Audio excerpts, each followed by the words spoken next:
Olá, eu sou Hugo Henrique, aluno do programa de mestrado em modelagem de sistemas complexos na Escola de Artes e Ciências Humanidades da Universidade de São Paulo, sob orientação do professor Dr. Fernando Fagundes Ferreira.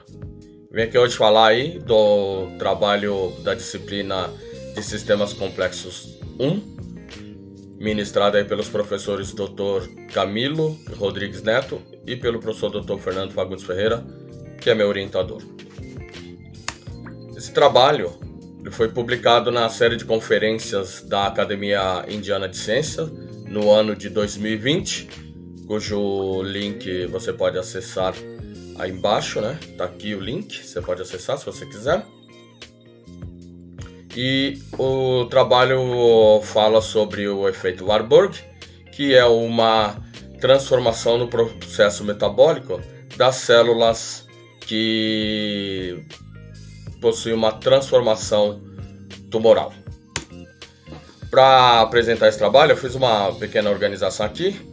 Nessa eu coloco uma introdução e os objetivos do projeto, que é uma continuidade do projeto aí de mestrado, que ainda está em andamento. Trazer uma base teórica bem resumida aí para contextualizar o modelo. Apresentar o modelo, que é baseado já num trabalho do professor Dr. Fernando, juntamente com outros colaboradores. E aí trago alguns resultados prévios, alguns resultados e discussões, e coloco também aí uma referência aí que foi selecionada aí, não estão todas. Bom, para introduzir o assunto, eu posso dizer que o câncer é um processo dinâmico evolucionário, conforme Nowak, e que para que o câncer ocorra, é necessário que haja múltiplas mutações em uma célula. Esse é um processo que dá origem ao que a gente chama de origem monoclonal do câncer. E o surgimento do câncer ele também requer múltiplos eventos probabilísticos, porque a mutação não é um processo que ocorre tão rápido assim. Então é preciso que vários eventos, com uma certa taxa de probabilidade ocorra para haver mutações e essas mutações se originarem em câncer. Bom, o efeito Warburg ele não é bem compreendido ainda. Ficou esquecido durante um bom tempo e aí recentemente voltaram a dar mais atenção a esse efeito. E também não é bem conhecido as causas ou os efeitos dessas alterações no estado metabólico das células com tumor. Bom, o objetivo do trabalho é propor um modelo para estudar a competição entre células normais e células tumorais que estão expostas à hipóxia. Um parênteses aqui, hipóxia é uma baixa demanda de oxigênio.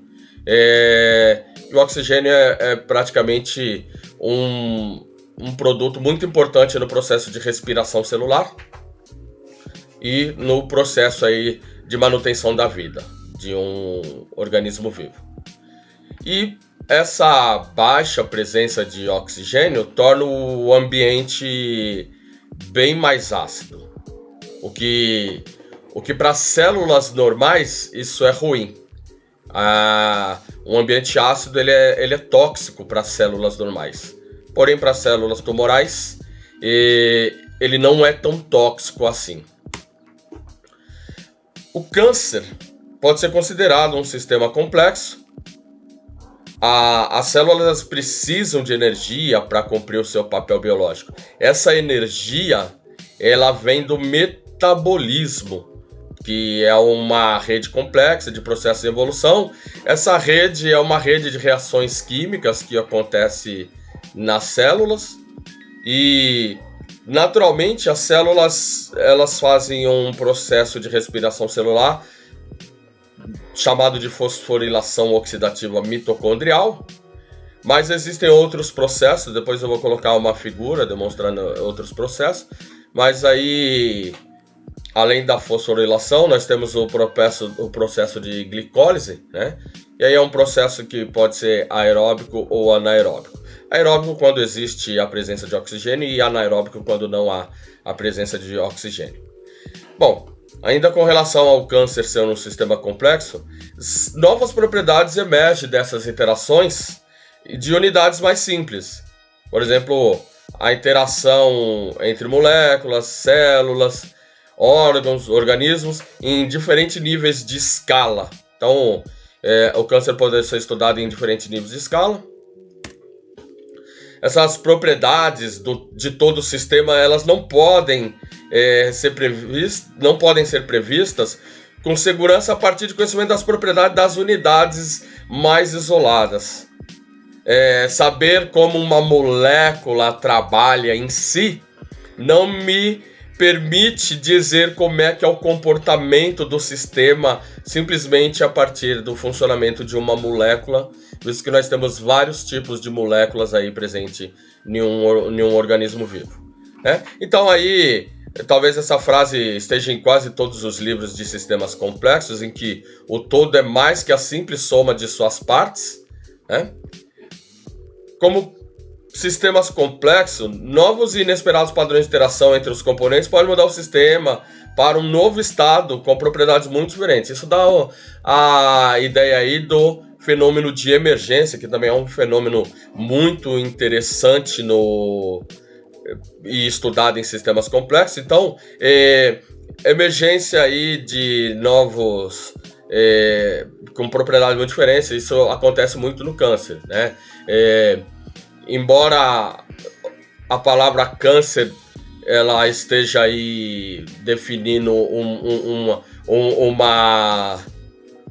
uma certa malignidade na célula, existem vários tipos de câncer e cada um, embora tenha algumas propriedades comuns, também apresentam propriedades muito particulares. Bom,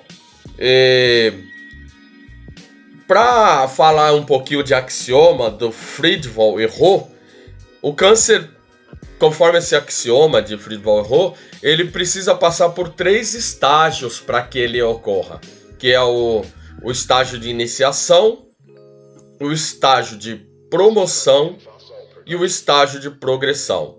Na iniciação, é o que a gente chama de estado de neoplasia. Nesse estágio, a célula começa a se proliferar de forma não controlada.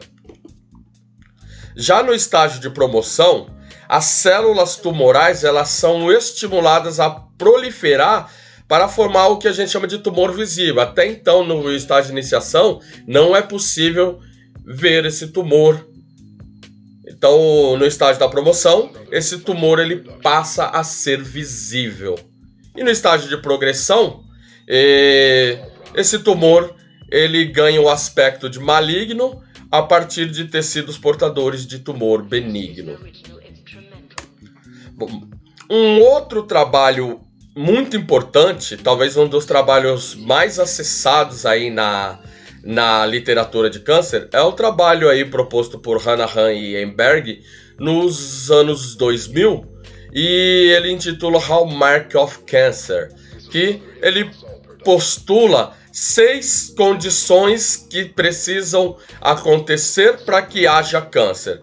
Entre essas condições, ele coloca a autossuficiência nos sinais de crescimento, a evasão da apoptose, o que ele chama de angiogênese sustentada, potencial replicativo ilimitado, invasão de tecido e metástase e a insensitividade a sinais de anticrescimento. Então, para que haja câncer, esses fatores precisam acontecer aí na célula. E com isso ficou conhecido esse artigo como Hallmark do câncer, um artigo talvez mais citado. Bom, o efeito Warburg, as células normais diferenciadas, elas maximizam a produção de ATP em normox. Normox é uma demanda normal de oxigênio para a célula. Então, as células no estado normal, ela tem uma demanda suficiente de oxigênio para realizar o seu processo de respiração. Já as células com câncer, elas geram muito menos ATP por glicólise e elas preferem esse processo de glicólise ao processo de fosforilação, que ainda não se sabe muito bem, mas as células com câncer, elas preferem esse processo de respiração. E também essas células com câncer, elas exibem altas taxas, como eu dizer, essa exibição de altas taxas de glicólise indicam que elas dão preferência por realizar a glicólise como o processo de respiração celular, a fosforilação, que é o processo das células normais. Isso para atender ao aumento de energia necessária à rápida progressão do tumor. O tumor, ele progride muito rápido. O processo de mutação que dá origem ao tumor, ele é lento, ele é demorado, talvez anos. Mas a partir da expressão, ele progride muito rápido. Aqui eu tenho um modelo de geração de energia para os ser vivos. Então aqui tem o processo de glicólise, em que existe o ácido lático e isso vai me fornecer 2 ATPs. Então note que nesse processo não é exclusivo das células tumorais, tá bom? Por exemplo, quando você faz muito exercício, você precisa de mais oxigênio e não dá para realizar todo o processo de metabolismo oxidativo para gerar essas 36 ou 38 ATP. Então ele usa um processo que é mais rápido, mas esse processo torna o ambiente mais ácido. Na fisiologia do exercício, eu não sou especialista, obviamente, essa acidez talvez indique aí, né, tem fatores ligados, por exemplo, a você ter câimbra, né, porque você tem câimbra quando você faz muito exercício, né, isso está ligado a esse processo de respiração, né. E, por exemplo, as plantas, ou os vegetais, eles realizam o processo de geração de energia através do mecanismo de fotossíntese. Já aqui, nessa figura, nós temos tecidos diferenciados, ou seja, células normais. Então, as células normais, como eu disse, elas podem realizar a fosforilação, que é este caminho aqui, esta via metabólica, né? Na verdade, ela está resumida nesse desenho. E no final eu tenho 36 moléculas de ATP por mol de glicose. E, por exemplo, né, como eu disse lá, quando você está fazendo isso, você tem uma demanda aí. Então ele vai fazer a glicólise anaeróbica aqui para geração de energia. Então ele vai gerar 2 mol, só que ele vai estar realizando mais vezes esse processo de glicólise. Já no tumor, então esse passo aqui que acontece nos tecidos diferenciados também acontece na proliferação de tecidos tumorais. Então tem aqui, ó, só que esse processo na verdade ele gera 2, tá bom? Que ele tem que descontar aqui do saldo das 2 que ele investiu. Então o rendimento é de 2 ATP por mol de glicose. Então, o metabolismo alterado das células cancerosas, elas conferem vantagem seletiva para a sobrevivência e proliferação no microambiente tumoral, que é um ambiente mais ácido, né? Então, isso é duplamente vantajoso para as células com câncer, que o acúmulo do ácido lático e do gás carbônico forma um microambiente com baixo pH. Isso favorece a invasão tumoral e a supressão de efetores anticâncer aí do sistema imunológico. O efeito Warburg, ele também marcou o início de uma era de estudos sobre o metabolismo tumoral, que ficou muito tempo esquecido, e com foco na relação entre a glicólise e a bioenergética celular. Por curiosidade, o Otto Warburg, que leva o nome desse efeito, é um médico alemão. Ele recebeu um prêmio Nobel de Medicina ou Fisiologia nos anos 50, melhor dizendo, por trabalhos realizados aí ligados a reações e metabolismo. Bom, para falar do modelo, 2 tipos de células a gente pode pontuar aí no modelo. As células saudáveis, que nós estamos chamando de cooperadoras, aqui são as células C, que tem um alto rendimento na conversão de recursos em ATP, e esse processo ele é lento, então, embora seja o processo preferido, ele realiza uma via de mais ou menos 40 passos para gerar energia. Já as células desertoras, que eu estou chamando de D, ou células com tumor, elas consomem muito mais recursos, mas produzem pouco ATP. Como eu disse, produzem apenas 2 ATPs aí por mol de glicose. O modelo aqui é um modelo que tem uma população de células com tumor e uma população de células normais. Nesse modelo nós temos alguns elementos como a saturação do oxigêno, nós temos aqui a captação de recursos, nós temos aqui o rendimento de produção de ATP. Essa função aqui é uma função lá que está relacionada com uma variável dinâmica para mensurar o efeito da hipóxia. E aí nós temos aqui a taxa de morte natural nessa Ni, aqui Ni é a taxa de morte natural, e ainda nós temos o parâmetro eta e o parâmetro beta, que estão relacionados com os efeitos das toxinas. No próximo slide está bem colocado essas questões, né? Então, como eu disse, eta e beta medem o impacto das toxinas nas populações. O Rho descreve o decaimento do oxigênio. Então, o Rho aparece aqui nessa função.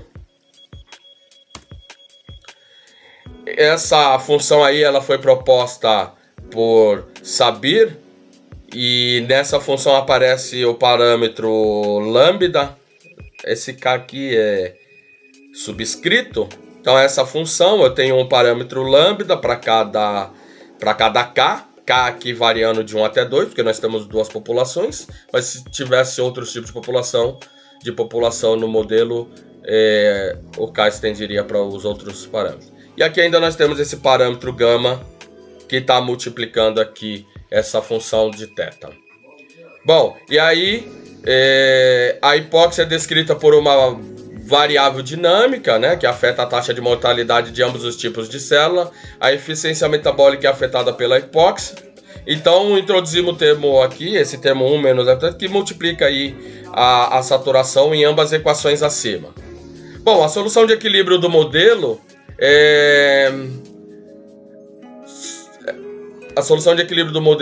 então aqui nós temos esse epsilon que mede a proporção do consumo de recursos entre os tipos D e C. Então quando o epsilon é maior que 1, a cepa D consome mais recursos do que a cepa C. Esse delta ATP é a proporção da eficiência metabólica na produção de energia. Então quando esse delta é menor que 1, o tipo C é mais eficiente do que o tipo D. E gama aqui é a força da taxa de conversão de energia entre os tipos D e C.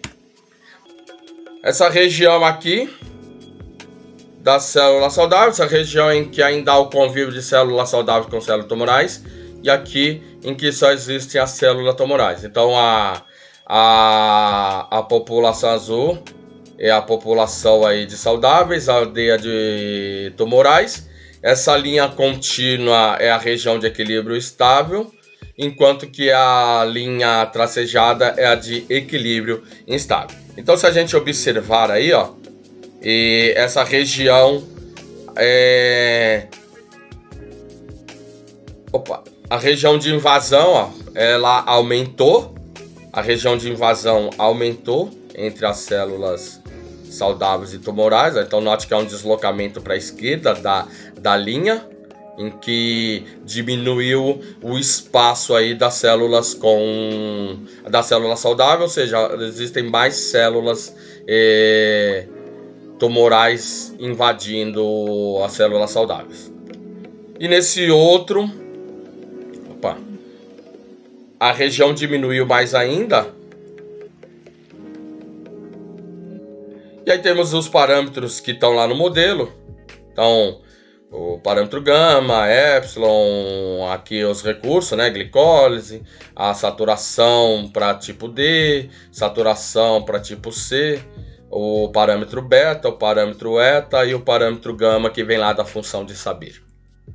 Bom, algumas questões aí que são discutidas é que a hipóxia tem um papel significativo na reprogramação metabólica da célula, ou seja, as células tumorais elas preferem fazer a glicólise. Isso chama reprogramação metabólica para a glicólise ao invés de fosforilação. Foi demonstrado que a hipóxia aumenta a agressividade e a gravidade da progressão tumoral. Aqui no modelo nós apresentamos duas maneiras de introduzir o efeito da hipóxia no modelo, alterando a eficiência da produção de ATP ou aumentando a taxa de mortalidade. O modelo possui diversos parâmetros que levam em consideração diferentes vias metabólicas, hipóxia e toxinas produzidas pelas células tumorais. Os dados apoiam os conceitos de que o metabolismo alterado o metabolismo alterado resulta da reprogramação ativa e que as adaptações metabólicas podem ser selecionadas clonalmente durante a tumorigênese. Bom, o metabolismo alterado ele agora pode ser considerado um hallmark do câncer, conforme Hard e Thompson. Então eles postulam que além daqueles 6 já apresentados por Hanahan e Amberg, o Hard e Thompson postula que o metabolismo alterado, ou seja, o efeito Warburg, é sim um hallmark do câncer. E ainda existem as metodologias ou ciências ômicas, como a metabolômica, proteômica, genômica. Elas fornecem informações disponíveis experimentalmente em nível molecular. Então, quando a gente pensa em metabolismo, a gente está olhando no nível molecular para a célula. Então, isso pode ser visto aí no trabalho de Schmidt. E, para concluir, as referências eu ia colocar aqui, mas deixei no próprio artigo. Então, se você quiser acessar o artigo, aqui está o link do artigo. Eu quero agradecer a atenção de todos. Quero agradecer a paciência. Muito obrigado a todos. E caso queiram entrar em contato comigo para discutir mais sobre este trabalho, o meu contato é hugohenrique@usp.br.